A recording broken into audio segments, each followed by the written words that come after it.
What's up, guys? Welcome back to the channel. Hope everyone's having an awesome day. Hope everyone's doing well. So today we actually have the Dash&Glass by TurtleWax. Now this product has been around for quite a bit, and truth be told, I have not tried this product out. So this will be my first time trying this out, and let's go ahead and see what kind of results we get, and we'll get started right after this.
All right, guys, so for my final thoughts, I thought this product did an excellent job.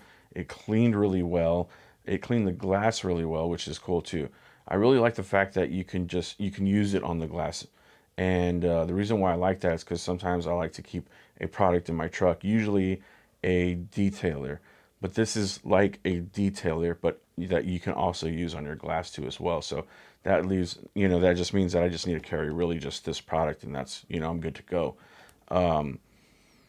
Other than that, like it did a really, really good job. I really do like the scent of it. It smells really good, and everything just looks really nice. So it gives it a matte finish. Everything just looks really clean. So it did an excellent job. Great job, Turtle Wax. Hey guys, if you like the video, make sure to hit the like button. If you appreciate this type of content, feel free to subscribe. If you have any questions, leave them down in the comment section below. Hope everyone has an awesome day. Take care.